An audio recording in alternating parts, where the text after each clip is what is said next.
state says, no, we're here to commit you to prison or to Falkenberg prison. There doesn't seem to me to be any explanation given on the record why the magistrate preferred an order that he made and did not entertain the bail application if he was faced with those two conflicting considerations and he didn't remember why he sat in court and fact. Yes, thank you, Judge President. And one has to just go to the trite proposition, to the very trite proposition, Judge President, that bail can be brought at any time. And that is why the Honorable Judge President was prepared to hear us on a Saturday, because everybody knows, even those who are not lawyers, that a bail application in theory can be heard even at 3 a.m.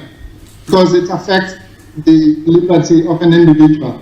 So I would agree with that, that irrespective of whatever the appearance was for, if the accused raised his hand on that day, let's say for the first time, and simply said, I want a bail application, then that had to be entertained. I agree fully with that.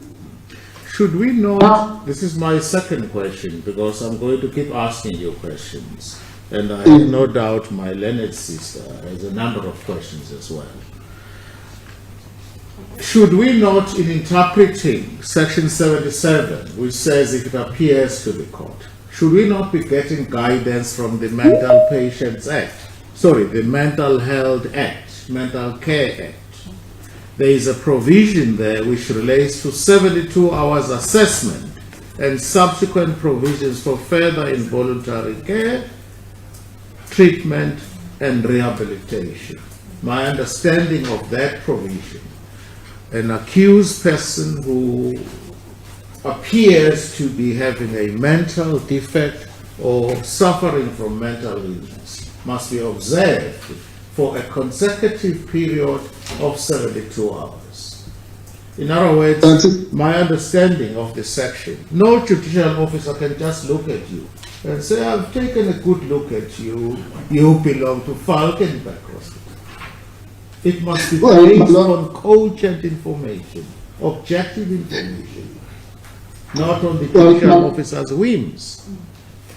That is correct, my lord, but apart from that, if you take into account the provisions of the Mental Care Act, therefore, just objectively, and again, one doesn't have to be a lawyer to understand that between the second of, between the time of the arrest of the applicant and the alleged observation, at whatever time, let's assume he was arrested at 12 midnight at the second and examined at 12 midnight on the 3rd. There is no 72-hour period in that space.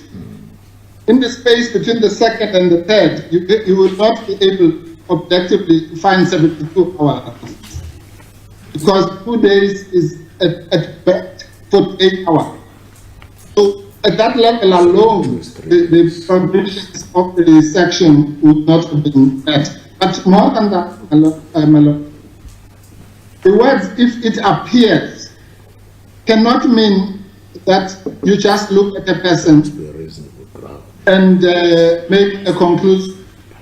It is common cause now on these papers that Mr. Mafe did not even utter a single word. The learned magistrate did not even talk to him, even about other unrelated issues. And therefore, the word "if it appears" must mean if it appears reasonable or to a reasonable judicial officer. Number 3.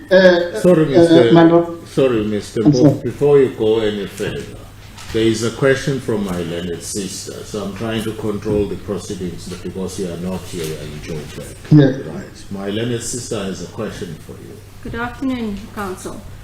Good afternoon, my lady.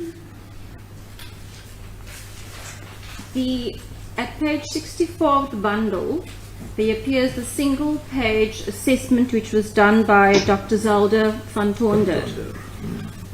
Now, it's common cause that the referral or her recommendation, page 64, as at page 64, was available to the state prior to Mr. Mafe's first appearance. That's correct, lady. I've also looked at Mr. Mafe's founding affidavit, where he chronologically sets out the circumstances prior to his arrest, his personal circumstances, and certain circumstances post-arrest. But nowhere in that chronology does Mr. Mafe at any stage say that he was taken to a facility for assessment. And That's correct. in fact, he seems to be silent on this. The state also, in their papers, do not confirm that at any particular time Mr. Mafe was seen by Dr. van Tonder. So my question at this stage is, it seems that the presiding magistrate would have based his decision, if he was deciding between bail, considering bail, and a referral in terms of section 77, that he based that referral purely on the document presented by the state on the 11th of January 2022. Yes, that is correct, Alex. There was nothing else. Right. And Affidavit, no oral evidence. And at any stage during that proceedings, because it doesn't seem to be evident from the record, was Mr. Mafe given an opportunity to either refute or challenge that report in any way? No, my lady, in two very important ways. One is by the nature of the ambush nature in which this document was produced on the 11th, despite the fact that it was common cause now, but it was in the possession of the state for more than 7 days. Despite the fact that one can understand from the third, but as of the 4th, Mr. Godla appeared as a legal representative officially for Mr. Mafe. He was still not finished this document. In the ensuing 7 days, the document was not finished. And only less than an hour, it is now common cause, before the hearing, the document was finished. So that poses two or three questions. One is the one we've spoken about the 72 hours. Second one is the non-finishment of a document by the state of all people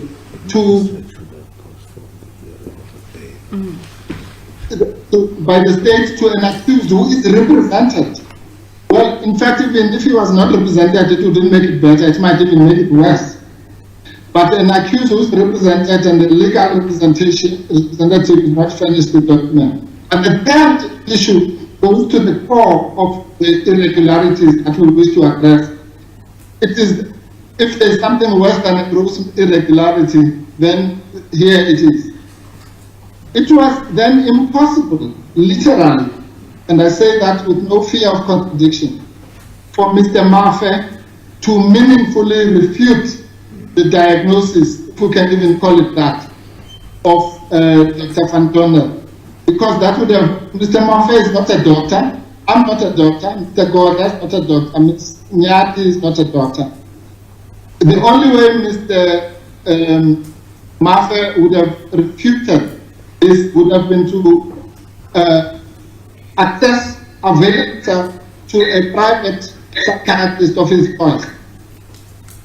That opportunity was effectively denied by a court of law in simply making a pronouncement without as much as saying, well, Mr. Mafe, what have you got to say? But let me close that by saying, to his credit, Mr. Mafe said to me that I do not understand this, there is nothing wrong with me, and I would like to be released.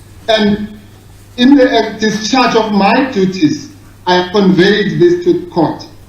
So one thing that the learned magistrate knew was that Mr. Mafe disputes through the words of his legal representative. Thank you, Madam. Right, thank you. Mr. Mpofu, do you have any further submission at this stage? I will go back to you, and obviously you have a legal team present in court. Do you have any further submissions at this stage? Just one more, Honorable JP.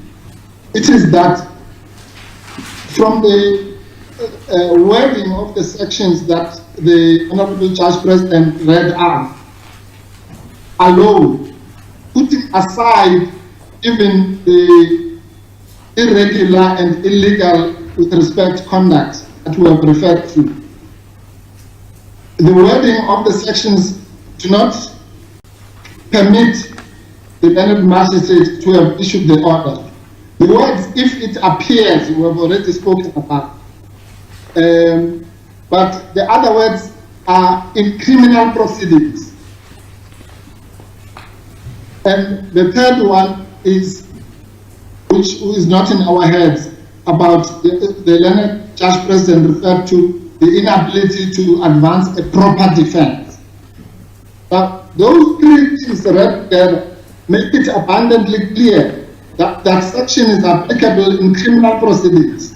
We have cited authority that shows that bail proceedings are not criminal proceedings. They are proceedings sui generis. And therefore, and the issue of the ability to mount a proper defense does not even arise. In other words, the order, apart from anything else, was premature in law, because this was not the stage at which, according to the applicable law, such a determination can be made. That is the only thing I wanted to add, Judge President and my lady. I'm glad you have added something, because that is leading to the question which I have for you, Mr. Mpofu.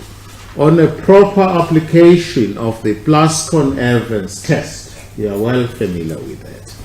The allegations contained in the founding affidavit deposed to, they are on paragraphs 23, 24, 25, 26, 26.1, 26.2, 26.3, 26.4, 27 and 28 of the founding affidavit. I searched in vain in the answering affidavit for any answer thereto. On a proper application of the Plascon-Evans, what is your submission? Those allegations stand because there is nothing to contradict them. Not so. My Lord, if there is such a thing as a double Plascon-Evans rule, then it applies here, because remember that the state has had two opportunities to respond to this. Because on Saturday, they submitted an answering affidavit where they did not deal with those allegations, those factual allegations. But as luck would have it for them, we submitted a supplementary affidavit on Sunday and Monday, my Lord. And therefore, even if that had been an inadvertent omission, yes, they could have taken advantage of the supplementary affidavit and then correct their mistake. But on both occasions, they have failed to deal with those amendments. It is very clear that the supplementary affidavit is supplementary to the main affidavit. yes. Therefore, they could have had a second, what other respondents don't have, which is a second bite at the cherry. They had that opportunity, and yet it was so. Your Lordship and my lady can be 100% sure that on the Plascon-Evans rule, those amendments must stand twice. Well, I don't know Plascon-Evans. Maybe you'll give me a lecture one day. Mr. Mpofu, this is a housekeeping matter. I've been asked that I should ask you to lower your volume, please, on your laptop. It creates the echo.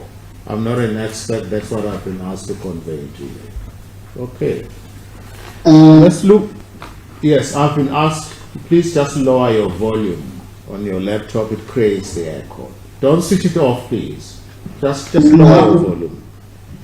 Thank you. I'll try. I'm less of an expert than you. All right, but you are certainly better. Oh, yes, I can. Let's go to your amended notice of motion. You want the following to be. One, are you there, Mr. Mpofu? Yes, is that better, the volume? Yes. For me, it is Now on better. The 50%. echo is gone, and I can see everybody, including journalists, nodding with approval. May we, Thank you. sir, please go to your amended notice of motion? I want to go through the prayers that you want to do. Your amended notice of motion, please, Mr. Mpofu.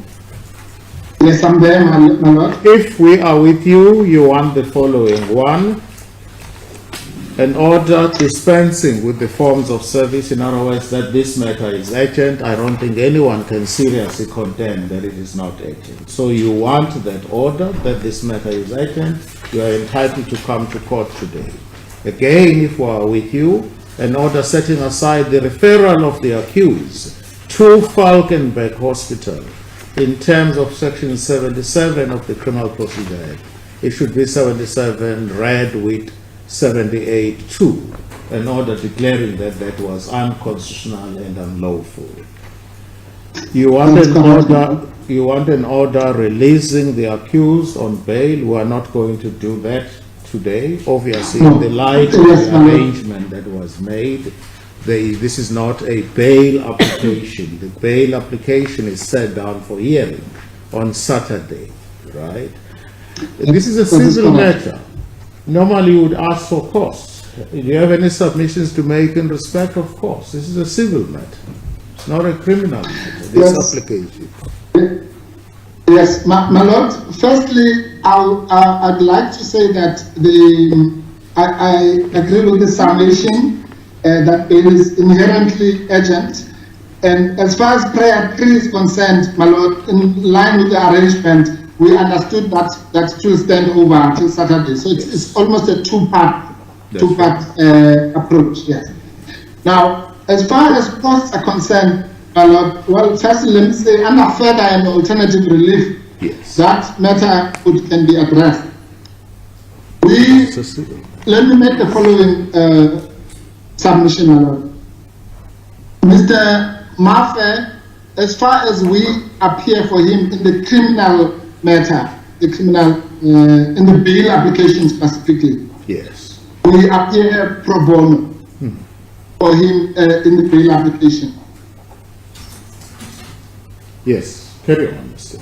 Subject to what my learned friends have to say, I would propose that in respect of the civil matter, which is a different kettle of fish, he is entitled to his costs.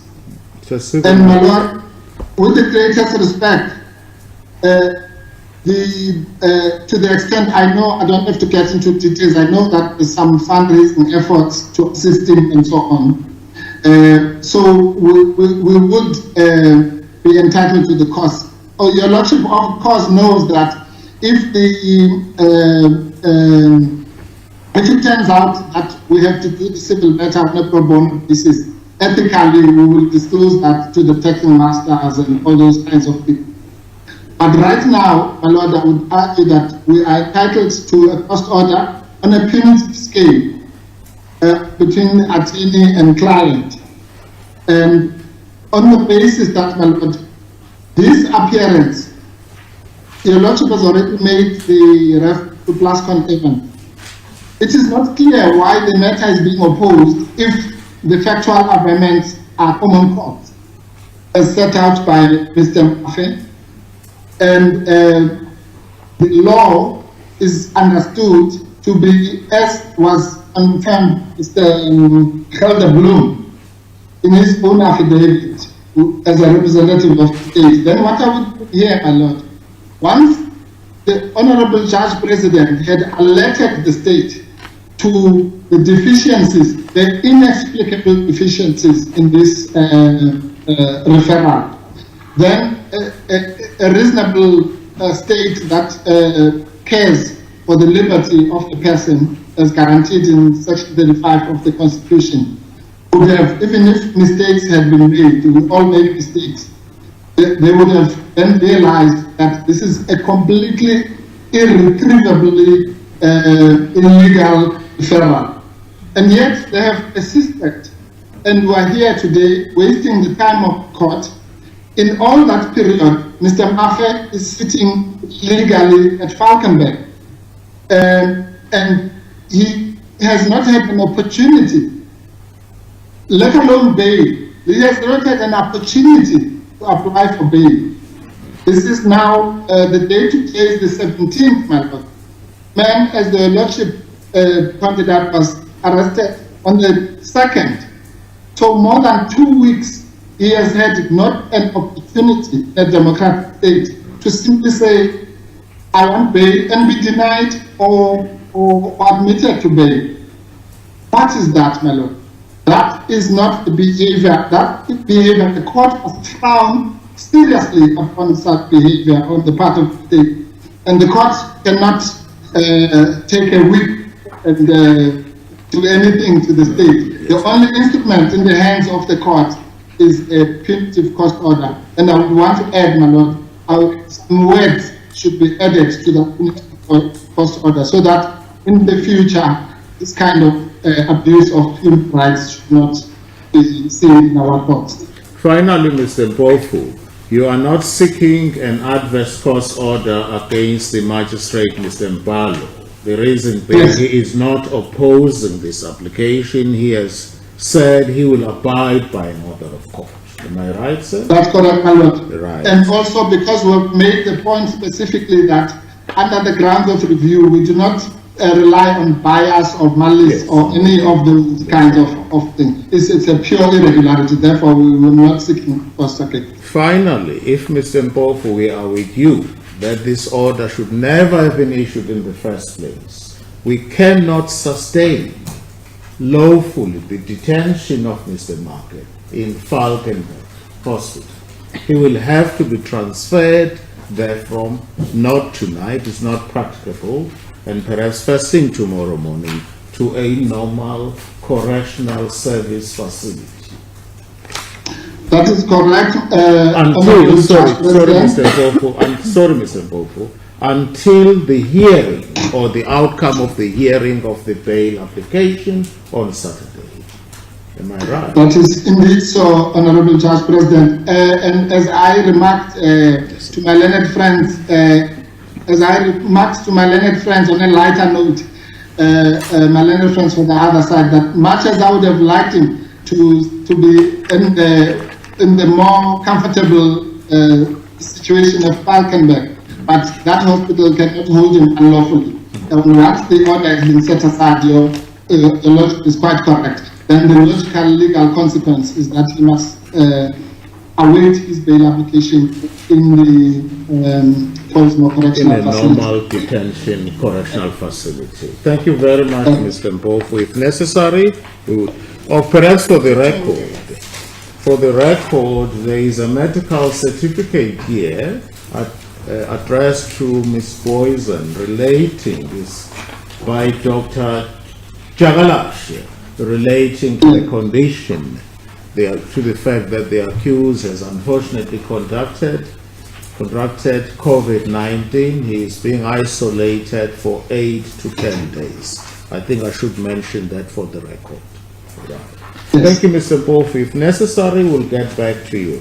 Mr. Maniko? My lord, just for the record, to say that report has been conveyed to us about the medical condition as the court pleases. Thank you very much. Mr. Maniko, you have the floor, sir.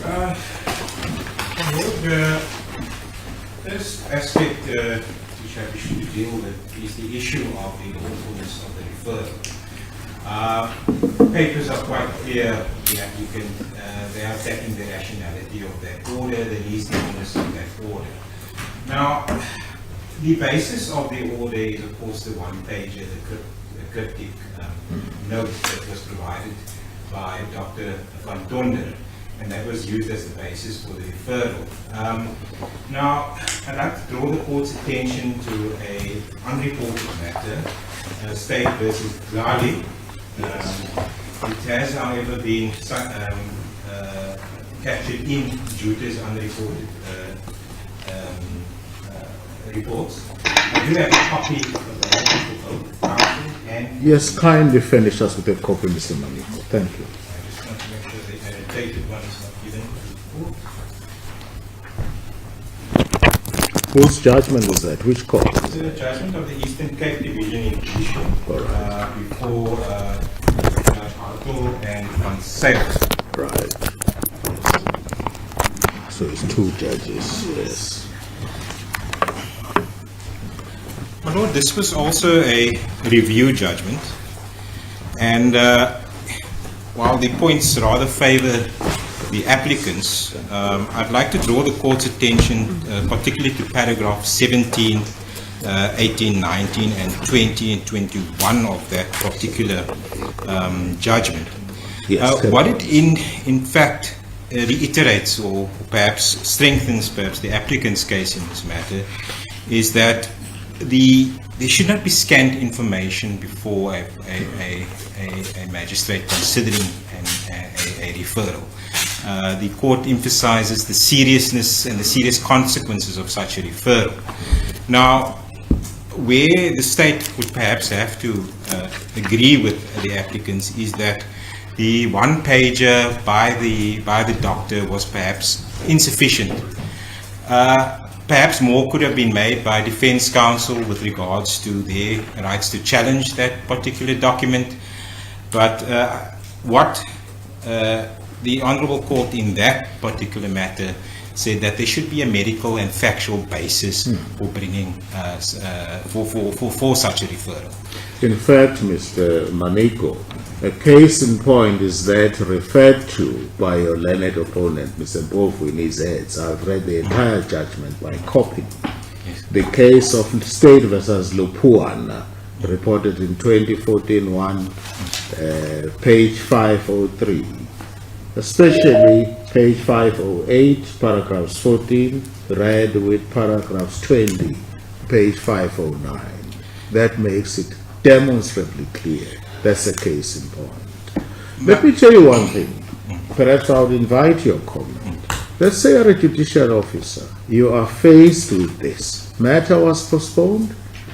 It's not clear to you the purpose of the hearing, whether it's a bail application, but the legal representative, in this case Mr. Gordon, is present in court. He says, no, I'm instructed to move a bail application.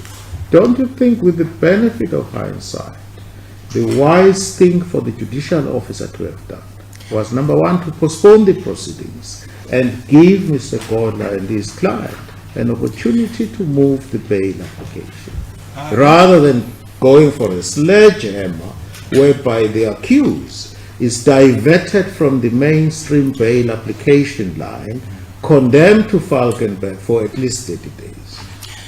My Lord, That, in my view, was a wise thing to do. If one were to consider the conduct of the magistrate in this particular aspect, and the court is reviewing that particular order that was made. That's right. As what should have been placed is perhaps a greater medical and factual basis for the referral. The referral at the end of the day may have been the correct decision, but the rationality of that decision, the reasonableness of that decision there needed to be more. Whether it would be the counsel perhaps addressing the court ex parte, indicating we're having difficulty dealing with these proceedings, we can't consult our client. These sort of factual issues could have been placed before the court. More importantly, the investigating officer could have been called in these proceedings and indicated what his experience of the applicant was during his time of arrest, during his time of questioning, these sorts of aspects. So if the court is of the view that the referral was irregular, and perhaps it is probably the considered view in this instance, the problem is, what do we do from that point onwards? The submissions made around bail applications being or proceedings not being criminal proceedings, I believe that is a rather technical point. What needs to happen is does the applicant understand the proceedings that he is in conduct? The consequences for Schedule 6 bail application are quite severe. Yes. The accused has to place exceptional circumstances before the court, and any court would have to appraise itself that this applicant is following proceedings. So I don't believe the magistrate made the incorrect decision in following the route of Section 77 prior to the bail proceedings. Because down the line, let's play this thing forward into the future. The bail application is conducted on Saturday. The applicant is called into the witness box and testifies, and suddenly there's a clear appearance to the magistrate. This gentleman is not following these proceedings. He's not of sound mind. That would, with Then- respect, be one of the considerations, then one the- of the factors that the court, hearing the bail application on Saturday, would take into account. But then not us. then we're back at square one, By all because means. then the bail court will be obliged. It's peremptory. It will be obliged to refer the accused. My submission is The problem, Mr. Manego, is this. The court never even attempted to hear the bail application. That was notwithstanding the insistence by counsel. That, in my view, is a gross irregularity. let's consider that point for a moment. If there is an allegation before this placed before the court, let's consider the scant information in Dr. Van Tonder's report. Number one, this person is experiencing delusions, paranoid delusions was the first thing, and then a provisional diagnosis was given of paranoid Improperly. schizophrenia. It's impossible to have had a proper diagnosis in less than 24 hours. Well, unfortunately, Please. the record is not borne out. What we Well, don't, it's common sense. Yeah, what we don't have is No, Mr. Maniko, I'm not going to let you off the hook here. If you look at the Mental Health Act, that's where we must get the guidance. There is reference to 72 hours, and there is a reason for that. My lord, Sorry, can I just finish? my The apologies. observation and assessment is not just a once-off thing. You don't look at the person and say, in my view, you are insane. In my view, you will not understand proceedings. There is a continuous evaluation, and we all know what happens there. It's professional staff, it's psychiatrists, and that is done for at least 72 hours. That would enable any doctor to file a report which can safely be relied upon by a court. That's not what we're seeing. My lord, if I may just address the court on the aspect of the Mental Health Care Act. The purpose of the Mental Health Care Act, that particular as observation, is when you are admitting a person as an involuntary healthcare user. Now we're dealing here with the Criminal Procedure Act under Section 77. Yes. The only thing that the magistrate needs to satisfy himself if it appears. Now,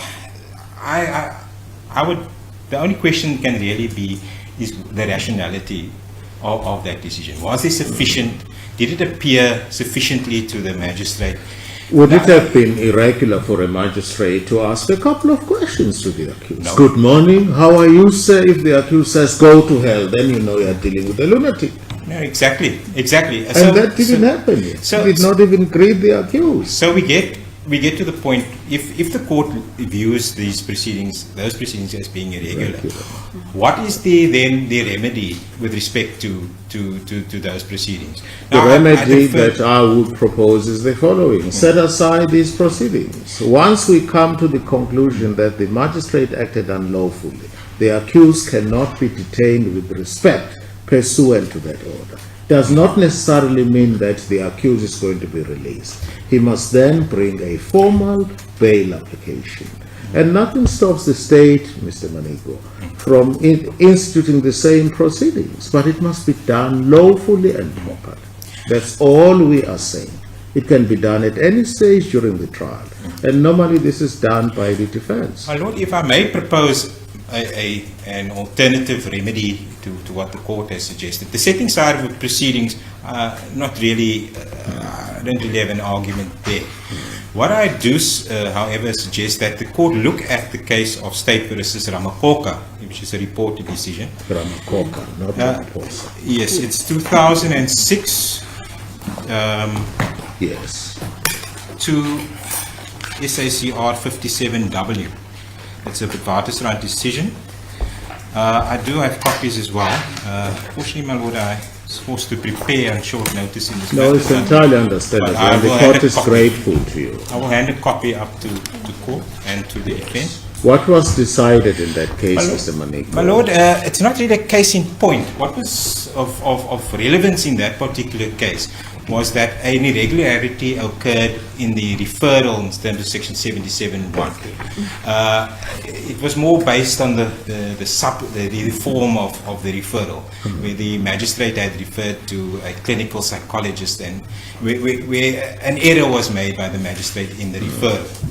In that instance, to rectify that situation, the court referred the matter back to the district court, obviously with the injunction that a proper referral process should be conducted. And this is what should happen for Mr. Mafe to the just outcome should be that he be referred properly. A proper inquiry being made, a proper preliminary inquiry being made. Number one, we have the doctor testify in court. Now that we know that it's a dispute, his mental illness is in dispute, we have that doctor testify and justify her finding. That is the problem with that report. It doesn't really give us what sort of observations did she make, what sort of paranoid delusions did she observe in the accused. So let her testify and let the magistrate who needs to make the referral have a proper appraisal of what is happening. Yes. Sorry, my learned sister would like to ask a question. My lady? Mr. Manigo. Mr. Manigo, it's somewhat bothersome that the report was available to the state 1 day prior to Mr. Mafe's appearance. Is there any reason that you're willing to proffer as to why the report was not made available on the first occasion, on the 4th of January, when the accused appeared? My lady, this is and I'm loath to testify from the bench, from the bar. Sorry. You must remember the genesis of this particular report. The accused was... The genesis could not have been very long. The genesis of the report was in fact the accused. There were certain pre-trial procedures that took place with the accused, and he was referred in terms of those procedures to observe his physical and whether he was a victim of an assault during the proceedings. Perhaps I should just be forthright and say they were pointing out and confession proceedings. And he was referred for that purpose, to see whether he had any injuries on his body, the voluntariness aspect. It was not a mental referral. It wasn't the initial referral was merely, but the doctor, when assessing this particular applicant, then realized that there are certain issues, and these need to be drawn out and given to the state to pursue. Once that report was available, unfortunately, that should have been made available to the applicant. I cannot say anything. By at least the 4th of January, it should have been made available. But I think at the end of the day, we still have to do what's best for Mr. Mafe. And if Mr. Mafe is perhaps a 77(1) candidate who doesn't understand proceedings, do we subject him to bail proceedings, the adversarial nature of bail proceedings? Let's consider whether a pointing out where confession is later introduced as the evidence against Mr. Mafe. Let's speculate for now. Yes. If that the content of that affidavit has been, or those confessions are as a result of a paranoid or schizophrenia type of scenario, is it fair to subject him to that? My submission is, do the referral properly. If Mr. Mpofu introduces evidence that, or perhaps a family member comes to testify or deposes to an affidavit indicating Mr. Mafe has no history of mental illness, he has no, and we went down to the cells and we consulted with him and he fully understands proceedings, then we can exclude section 77(1) perhaps. The magistrate could exclude, but that still leaves 78(2), which is the criminal responsibility aspect. Was he criminally responsible at the time of commission of the offence? And that can only, unfortunately, be done through mental observation. Now, bail, the issue of the bail proceedings, this, I think the court at some stage, I can't remember if it was during the course of these proceedings, referred to it as the elephant in the room. If he is unable to understand proceedings and we continue with bail proceedings, that would not be a due process, my submission. My submission is due process would be deal with the referral as it should have been dealt with. Let this court set aside the referral and ask that or refer it de novo to a magistrate to deal properly with the matter, properly ventilate the issues, and if the court then, if the district court decides that a referral is necessary in terms of either section 71 or 78 or both, then let the court, the accused be observed by mental health professionals. Yes. Mr. Maneko, thank you. I've got 3 quick answers to that. The first one is this: no to the district court. We can't return it to the district court. There is a reason. Your colleague, Ms. Poison, indicated that the state intends prosecuting the accused in the regional court. So we will have to, if at all one refers the matter back, it will have to be. My Lord, I will respond. Sorry, Ms. Poison. Sorry, my Lord, just on that aspect. The indications were that the offence was a Schedule 6 offence. Yes. So the court, or sorry, the intention was to defer the bail application in terms of section 50. I'm not sure the section now, but the Director of Public Prosecution can designate a regional court. So the purpose of that was to refer the matter to the regional court merely for the hearing of the bail application. But not the trial. Not for the trial, so not in terms of section 75, but in terms of the section provision within the Criminal Procedure Act. Do we know at this stage where the trial will take place? Is it going to be the district court, regional court, or the high court? My Lord, the High Court is proposed as the seat of trial. That will be the ultimate forum for the trial. Right. So what will happen is, once the bail proceedings, assuming we continue to bail proceedings, once the bail proceedings are heard in the regional court, the matter is back on the district court roll, and indictment will probably then be served with respect to the charges. And the matter will be transferred to the High Court for pre-trials and the normal procedures. So the district court will be the proper court to do the referral. But I would, my recommendation would be that it not be the Ms. Mbalo. Yes. I think different constituent court. That's what we normally do. Well, the other answer that I have to you, Mr. Mafe, the applicant in these proceedings, is legally represented. His team of lawyers will surely be in a position to engage him. At the moment they have consulted with him, they are instructed to bring a bail application. We cannot deny him that constitutional right to bring a bail application. My Lord, sorry, nothing stops the state. The law is very clear. On the day, which is Saturday, when he brings the formal bail application, from placing any information that may be relevant to the court. Nothing stops the court. We cannot prejudge what will happen on Saturday. But he has every right not to be pushed out of the bail queue unlawfully in terms of section 77 and 78 orders. And his lawyers are wise enough to say, no, we don't believe what you are telling us. And usually applications of this nature are brought by the defense.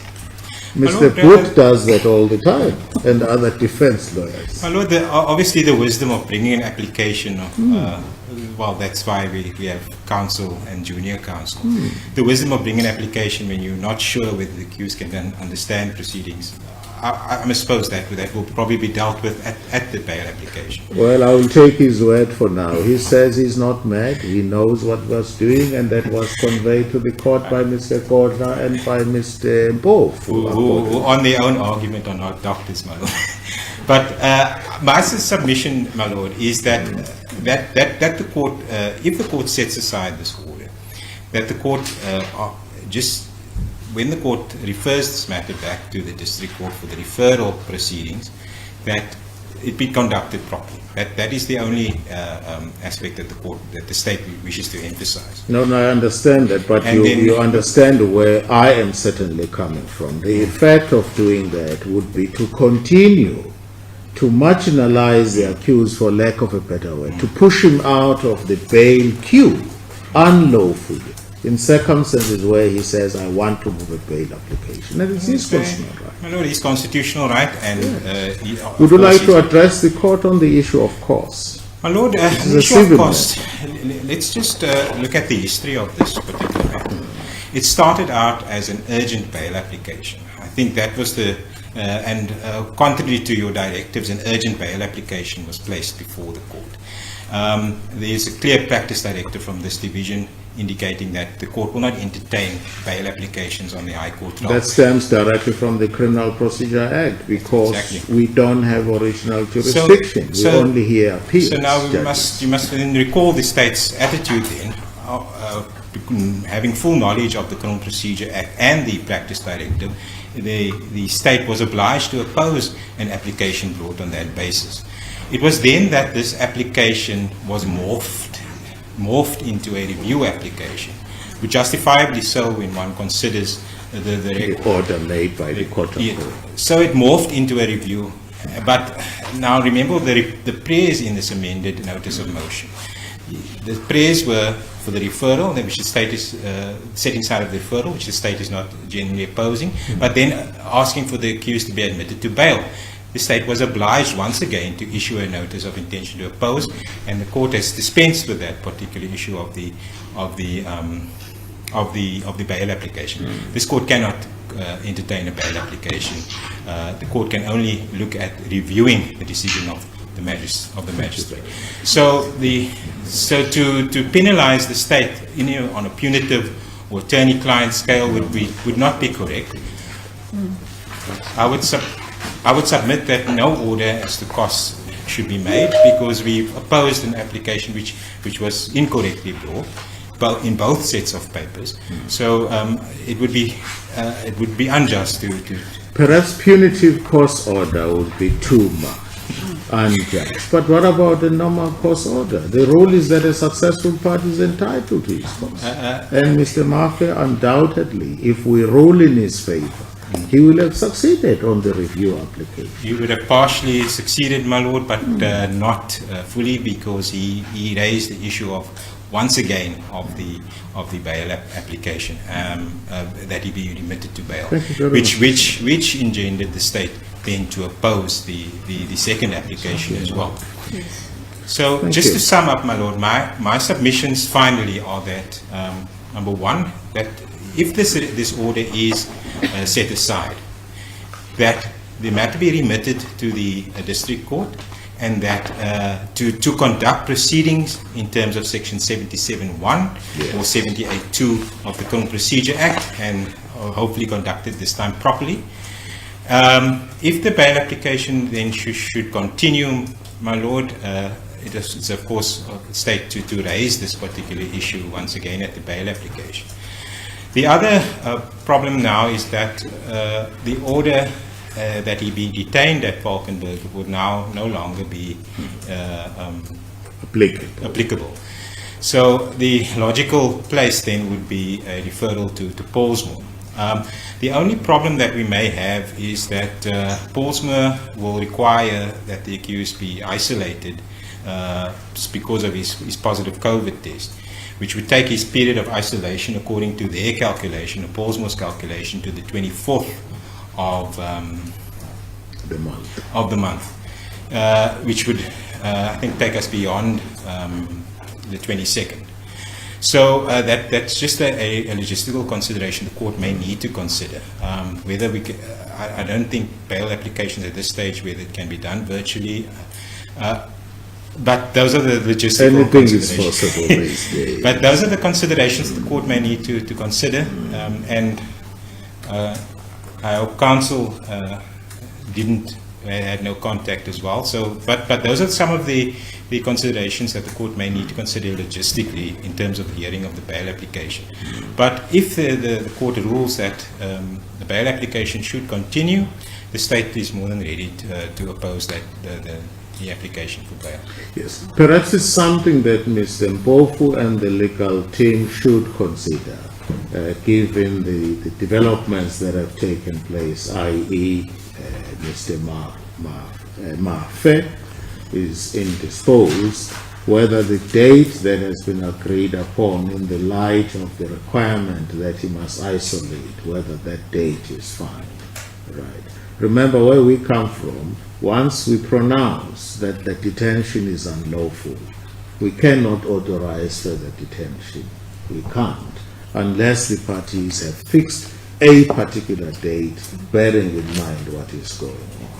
Perhaps the legal team can also decide, it's up to you, if you intend calling him for purposes of the bail application. Clearly you cannot call him whilst he's in isolation. But if there was no intention to call him, the entire exercise will be based purely on paper. Right? It's something that you should bear in mind. Might I suggest that for our purposes we stick to the date of Saturday, subject to further consultation between the parties? Sorry, my lord, just with respect to the forum, we've already, I think it's common cause that the High Court cannot or should not be the forum. There have been logistical arrangements made with the regional court, and the regional court will be designated by the Director of Public Prosecution within the coming days. And I believe it's Ms. Adams is available. That the matter then, that any order that is made with respect to the hearing of the bail application on the Saturday, and I think because it's a Saturday, we'll probably require that order, that it be made with respect to the regional court, Cape Town. Well, Mr. Maniko, I can tell you from where I am. I started making arrangements long before Ms. Poison. Through a colleague of mine who comes from the regional court, made arrangements with the president of the regional court, Ms. Adams. I understand she will personally hear the matter on Saturday if ordered to do so. Right. And again, we come from the school of thought that says the liberty of an individual is important.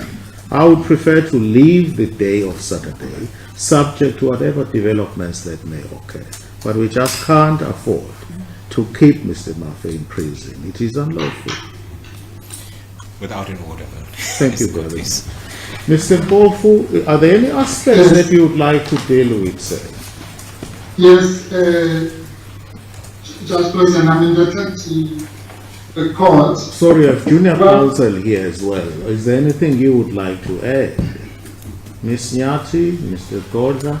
Manoj, perhaps we can allow senior counsel to First. address you on. Yes. And then if there is anything you would also like to I will add, address feel you free on to it. do that. Right. Thank you. Mr. Mpofu, your legal team is deferring to you quite rightly. Carry on, sir. Yeah, as it that pleases, I just want to say firstly, I'm not going to be long because I'm glad that it looks like at least there's a broad agreement that the order itself cannot be defended on the basis of rationality. And the only debate is now what kind of remedy should be, would be appropriate. I'm in full agreement. The remedy that is prior to the notice of motion must be granted. Yes. Even in the case that Malena Klein referred to of Ramakoka, the order, the referral order was set aside, was reviewed and set aside. And then there were practical considerations about whatever else had to happen. So on that, there seems to be agreement. I'll come back to the issue of remedy. I just want to address a few of the remarks made by my learned friend. This is not a bail application, we all accept that. And the problem arose exactly due to the conflation, which we pointed out, of the section 77 and 78 proceedings with the bail application. So we don't want any discussions about Schedule 6 and all that, because all those debates belong to the bail application. Number 2, the issue of irrationality I've already addressed, but I'd like to just add this, Honorable Judge President.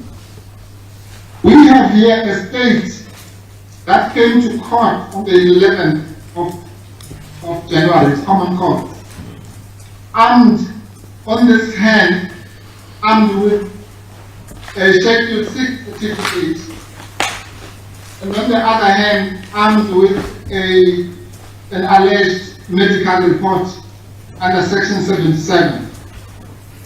That alone, we pointed this out to the magistrate, that you cannot do that.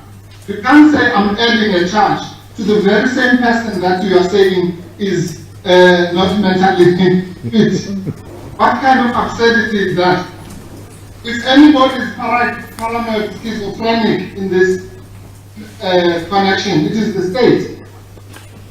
Because what kind of behavior says, you are not fit to stand trial, but you are a terrorist, and I'm going to charge you with terrorism? That's an absurdity, it's not even an irrationality. The next point, my Lord, and this is a very important point. This rushed referral, what is really behind it? What is really behind it? In my respectful submission, this is part of what Mr. Mafe has instructed us as scapegoating him, using him as a scapegoat for all the failures that might have led to the fire parliament. And this is the state wanting to make Mr. Mafe, by referring him into the so-called insanity house, to make him a modern day offender. In other words, they want to make sure that he's confined there forever, amen, so that we never know what actually happens. Arise, my Lord. Sorry, Mr. Mpofu, your learned opponent, Mr. Manigo, is on his feet. Yes. Let me just hear his objection. Sorry, my Lord, I'm trying to find the points to which Mr. Mpofu is replying to my argument. I don't find it in any of the submissions he's made to this point. So he has not, the arguments being made at this point are not in reply. Do not relate to points that you raised. And I would then have to ask the court if I may reply to his reply, and we will be here all day. So if he can confine himself perhaps to my arguments, then I think we can make progress in this matter. Yes. Court, please. Okay. Yes. Thank you very much, Mr. Honorable Judge President, thank you. I thought my learned friend was the one who referred to rationality. And he cannot dictate to me on what basis I must address the issue of rationality. I'm pointing out that on the question of rationality, the conduct of the state was irrational, and that the learned magistrate endorsed it indirectly. So the irrationality was raised by him, not me. The second issue is that I'll come to the submissions that he made. He's asking this court to impose an absurd onus on Mr. Mafe and his relatives and me to say that he is not insane. Why? Why would we come to court and say Mr. Mafe is not insane? The onus is on the state to establish lawfully a basis for us to even having to make that decision. We can't just arrive in a court of law and say, we just wanted to tell you, my Lord, that our client is not insane. They have not put any rational basis in court for us to even trigger such a duty on Mr. Park. And therefore, the last point is that I don't want to enter into the debate about the jurisdiction of the High Court and so on. If it is in the interest of Mr. Mafe for the bail application to be heard expeditiously, so we're not going to overburden the record with debates on jurisdiction. If the court is so minded to hear the matter, we will be obliged. If the court is so minded to refer it to any judicial officer in South Africa will apply the law. We will be the last ones to quibble about that. So the order that we would move for is that first the referral is set aside. Two, the bail application is postponed until Saturday. If to accommodate my learned friend's consent, there can be an escape clause that says unless there is agreement between the parties, otherwise on an alternative date. In other words, that would then accommodate all these things about COVID-19 and all sorts of things. But a date must be fixed because otherwise this can go on forever. And if it is in the interest of Mr. Mafe's health or well-being or his rights to be called or any other right, then of course, as you correctly point out, he is legally represented. We will make sure that if there's a further delay, it is a delay that is in his favor, so to speak, not one that is detrimental to him beyond the Saturday. Thank you. I can assure you, Mr. Mpofu, in this province, our regional magistrates are very good. They know criminal law. But most importantly, the role of the High Court, especially in this province, is very much supervisory. We would benefit from a fully reasoned judgment of the court in respect of the bail application. And I believe with respect, Mr. Mpofu, that is in the interest of your client as well, to have a fully reasoned judgment. In the event of bail application not being successful, I can guarantee you, the doors of this court are open. As soon as the record has been made available, I will convene a full bench to hear that. I can guarantee that. In this process, justice is guaranteed. All right. Thank you very much. Mr. Maniko, is there anything you wish to add? Nothing to add, Thank my you. lord. Yes. Now, firstly, judgment is going to be reserved. We would like the benefit of writing a judgment here. My learned sister has kindly agreed to start writing a judgment. We can assure you the judgment will be delivered within the prescribed time, which is 3 months from today. So we're going to reserve judgment. My learned sister will write the judgment. We are agreed, more or less, as to the order that I should make today. The order that I'm going to make today is as follows. It is ordered in accordance with the amended notice of motion. Number 1, in other words, the matter is heard, it's urgent. You get that, big tick. 2, setting aside the referral of an accused to Falkenberg Hospital in terms of Section 77, read with Section 78(2) of the Criminal Procedure Act 51 of 1977. 3, the matter is set down for hearing for the bail application this coming Saturday, the 22nd of the 1st of January 2022. As I have already said, arrangements have been made through my office with the acting president of the regional court, Mrs. Adam. Such arrangements have already been made through my office and through the DPP's office. 4, the application succeeds with costs. In other words, the respondent is ordered to pay the wasted cost on a normal scale, not on an attorney and client scale. Is there anything I've omitted? Perhaps just the release for tomorrow morning. Oh yes, thank you for reminding me, my sister. It follows, therefore, that further detention of Mr. Mafe in Falkenberg Hospital is unlawful and should come to an end with immediate effect. We realize that he cannot be released now. We're not going to make crazy orders. He should be released first thing tomorrow morning and be placed in a normal correctional facility and taken out of Falkenberg. Right.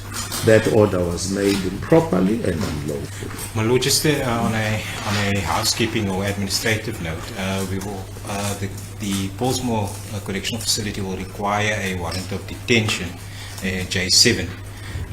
If that this J7 can. Well, the Chief Registrar is sitting here in court.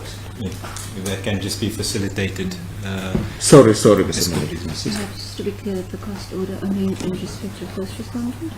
Oh, sorry, yes, thanks for reminding. The cost order relates to the first respondent and not the magistrate. The magistrate, Mr. Mbalo, wisely said he will abide by the decision of the court. The state has opposed these proceedings, even in circumstances where the order clearly should never have been made. Right? The state will have to foot the bill on a normal scale, not a punitive scale. All right. Is there anything that I have omitted? Chief Registrar, Mrs. David, you are here in court. Please make sure the J whatever form is available and placed before me or my learned sister, either now or first thing tomorrow morning. She will sign it, and Mr. Leroux, who is here, our station commander, please make sure that that is acted upon without delay, because further detention in Falkenberg will be unlawful. It should never have happened. And then we leave it in your capable hands, Mr. Mpofu and the team, and also the state. We leave it in your capable hands. I must thank both legal teams, especially Mr. Maniku. You came to this matter now, and you certainly made an impact. Thank you very much. We appreciate it. As the court please. Right. Is there anything else? The court is indebted to other staff officials. There are people who are here who should have gone long time ago. I'm talking about the registrars, I'm talking about our court orderlies, and I'm talking about everyone else who's here in court. We take the liberty of individuals seriously, and I think all of us have that thing in common. And thank you very much. My Lord, if I may intervene to say we're indebted to the court as well, and please convey our gratitude to the staff. Thank you very much. I can only say this is the Western Cape, Mr. Mpofu. We know what we're doing. There's the court, please. The court will now adjourn.